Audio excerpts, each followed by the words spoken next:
नमस्कार। अपना पहला वीडियो जो था भारतीय संविधान की विशेषताएं, उसमें कुछ संविधान विशेषताएं जो बाकी रह गई थी उनके लिए मैं अब लेकर आया हूँ आपके लिए दूसरा वीडियो, जिसमें बची हुई अपनी संविधान की विशेषताओं के बारे में आज चर्चा करेंगे।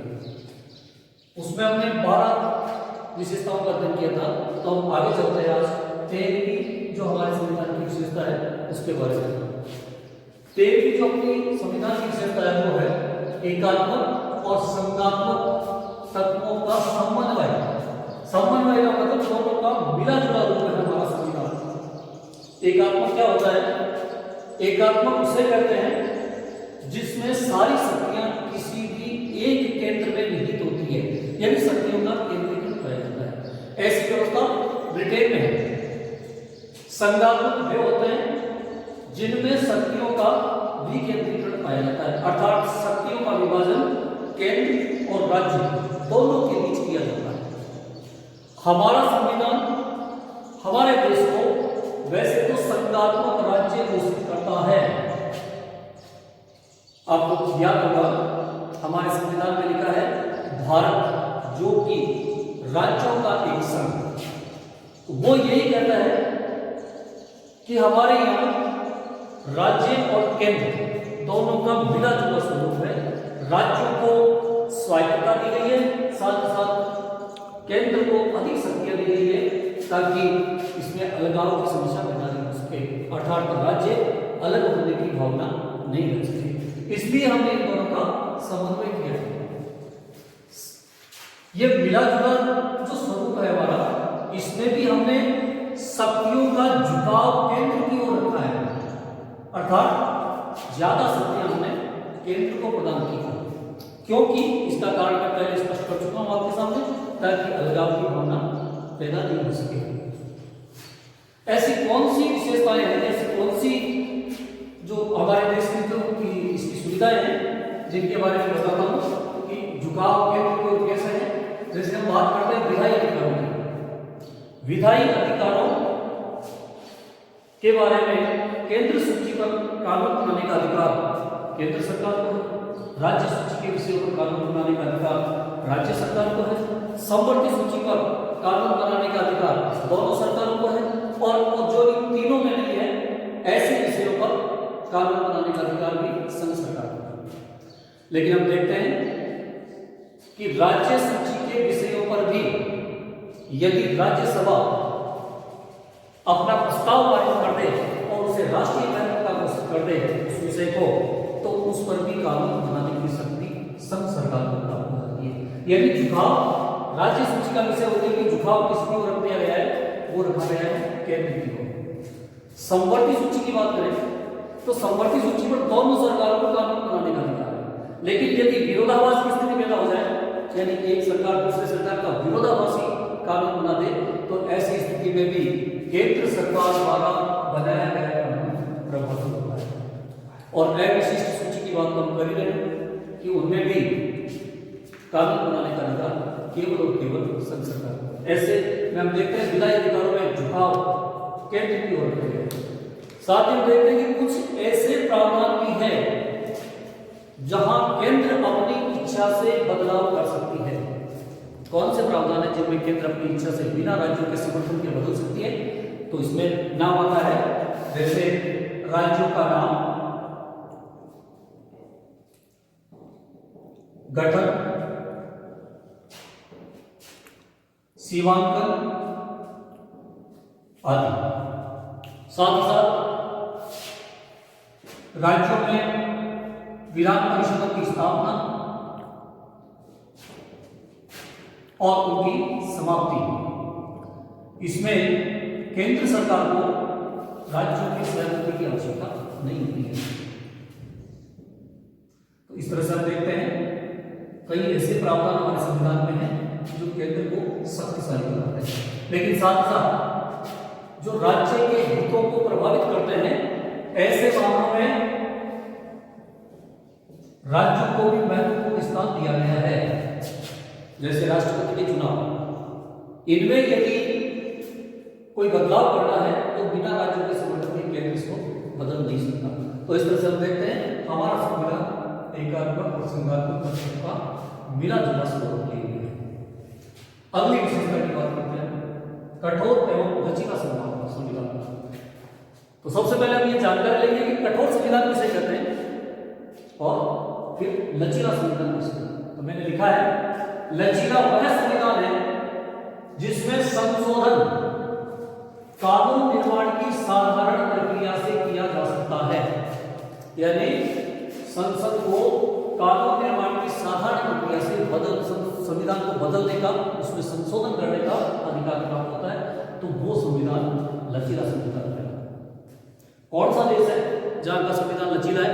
तो हम बात लेते हैं, जैसे कि हम तुलनात्मक रूप से देखते आ रहे हैं, ये संविधान ब्रिटेन का ही होगा क्योंकि वो उसका कोई लिखित स्वरूप नहीं है। दूसरे प्रकार का संविधान वो होता है जिसे हम कठोर संविधान कहते हैं। क्यों कहते हैं? क्योंकि इनमें संशोधन एक विशेष प्रक्रिया के रूप में किया जाता है। वो प्रक्रिया साधारण नहीं है।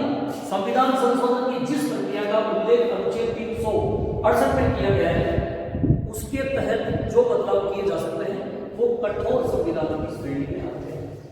ऐसा उदाहरण संयुक्त राज्य अमेरिका का।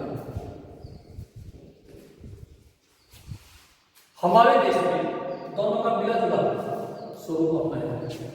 कुछ प्रावधान ऐसे हैं जिनको संसद अपने साधारण तरीके से बदल सकती है और कुछ प्रावधान ऐसे हैं जिनको बदलने के लिए केंद्र के साथ साथ राज्यों का भी समर्थन जरूरी होता है तथा संसद के 2/3 बहुमत की भी आवश्यकता होती है। तो ऐसे हमारे संविधान में इस प्रकार से 368 के तहत संविधान संशोधन का एक नया तरीका अपनाया गया है। वो है नंबर 1, 2 तरीके हैं इसमें। पहला तरीका है प्रत्येक सदन के साधारण लोगों व उपस्थित और मतदान में भाग लेने वाले सदस्यों के 2/3 बहुमत से ही संविधान में संशोधन किया जा सकता है, जो कि कठोरता की श्रेणी है।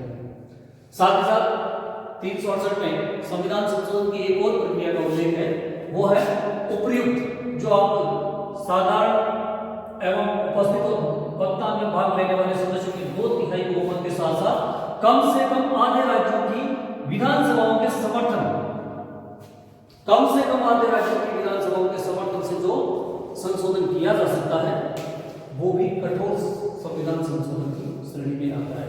तो हमारे देश में इन दोनों स्वरूपों को अपनाया है।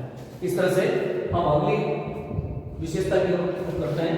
अगली विशेषता हमारी न्यायिक पुनरावलोकन एवं संसदीय सर्वोच्चता का भी समन्वय है। संसदीय सर्वोच्चता किसे कहते हैं?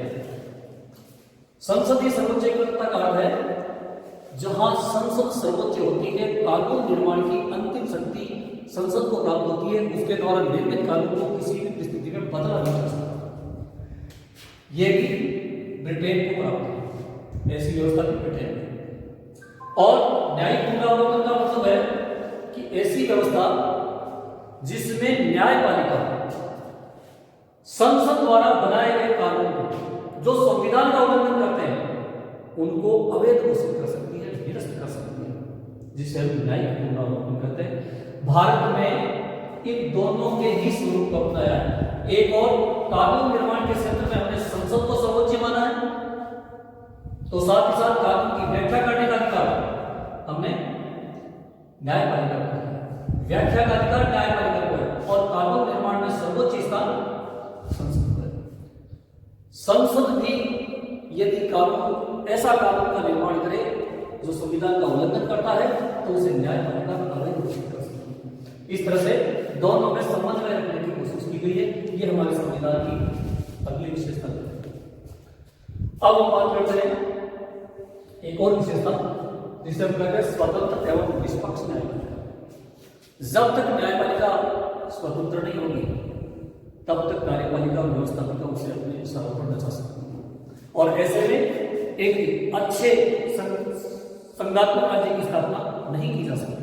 ऐसे में हमारे संविधान की विशेषता है, यहाँ न्यायपालिका को कार्यपालिकाओं से स्वतंत्र रखा गया ताकि वो बिना दबाव के काम कर सके।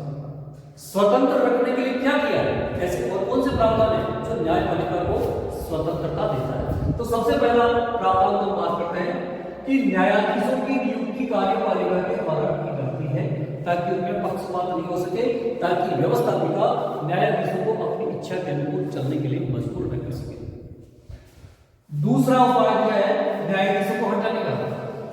कार्यपालिका को यह अधिकार नहीं दिया कि न्यायाधीशों को हटा सके, यह अधिकार देता है संसद को, और संसद भी उसे अपने 2/3 बहुमत से प्रस्ताव पारित करके हटा सकती है। इस 2/3 बहुमत से प्रस्ताव पारित किए जाने को महाभियोग कहते हैं। न्यायाधीशों के विरुद्ध महाभियोग प्रस्ताव कब लाया जाता है? यदि वो संविधान का उल्लंघन करे या उन पर किसी चारित्रिक दृष्टिकोण से कोई कदाचार का आरोप करता है तो ये लाया जा सकता, अन्यथा संसद भी महाभियोग प्रस्ताव नहीं ला सकती। इसी तरह से तीसरा उपाय किया गया है, न्यायाधीशों को उनके कार्यकाल में उनके वेतन भत्तों को कम नहीं कर सकती संसद भी, बढ़ा सकती है लेकिन कम नहीं कर सकती, ताकि वो निर्भय होकर काम करे, अपने वेतन कटौती के भय से व्यवस्थापिका की इच्छाओं पर नहीं चले। साथ ही साथ यह भी तय किया गया है कि उनकी जो निर्धारित आयु है वहां तक उनके कार्यकाल की सुरक्षा प्रदान की।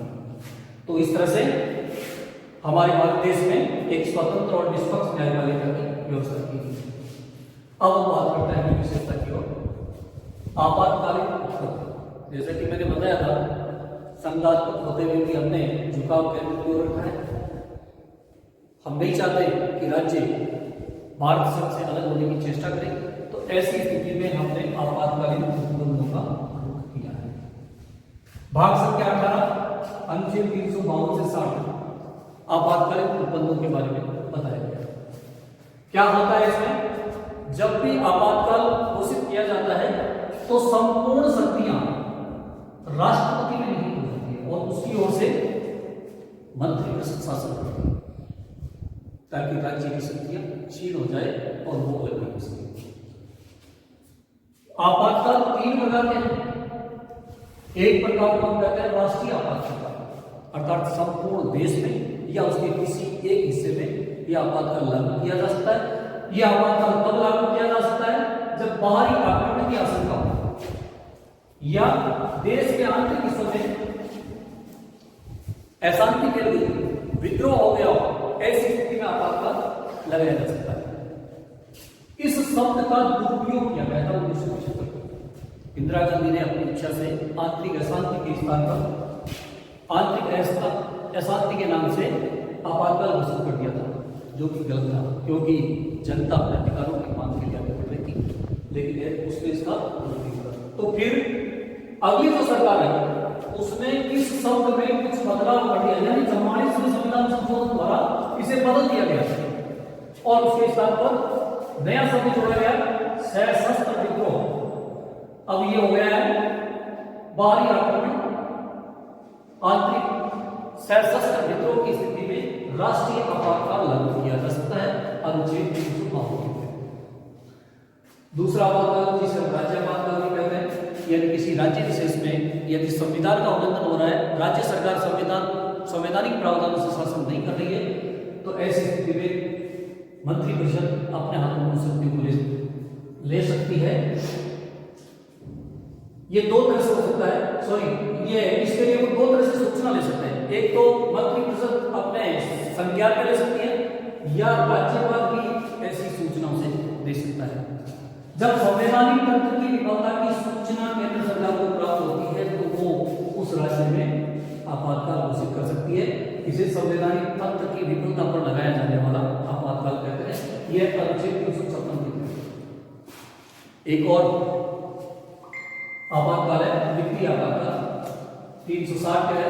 अगर देश की आर्थिक स्थिति खराब हो रही है तो ऐसी स्थिति में राष्ट्रपति संपूर्ण शासन शक्ति अपने हाथ में ले सकता है। इस तरह से 3 प्रकार के आपातकाल लगाए जा सकते हैं जो हमारे संविधान की एक विशेषता बनती है।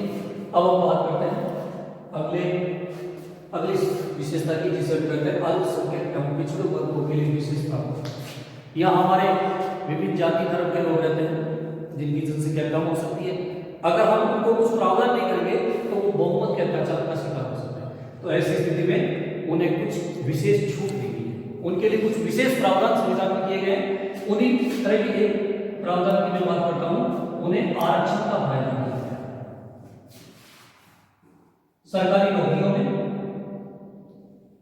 शिक्षण संस्थाओं में और राजनीतिक स्तर पर ऐसे वर्गों को आरक्षित किया गया है।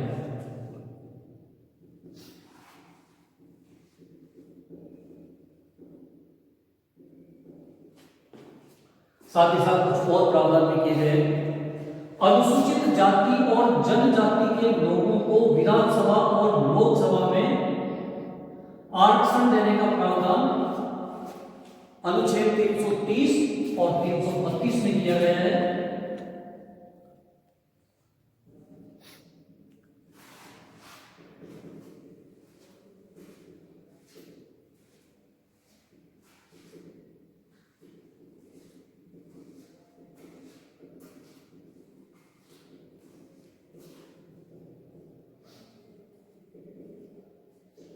आरक्षण की श्रेणी को आगे बढ़ाया गया और आगे चलकर 1993 में पिछड़े वर्गों को भी भारत देश में 27% आरक्षण दिया गया। इस तरह से कुछ और विशेषताएं हैं जो गौण है, उनका अध्ययन आप स्वतः कर सकते हैं। और इस प्रकार से हमारा भारतीय संविधान की विशेषताओं का ये पार्ट 2 कंप्लीट होता है। आप इसका स्क्रीनशॉट लेकर अपने मोबाइल में इसको सेव कर लें ताकि भविष्य की जरूरत के अनुसार इसको पुनः देखा जा सके। धन्यवाद।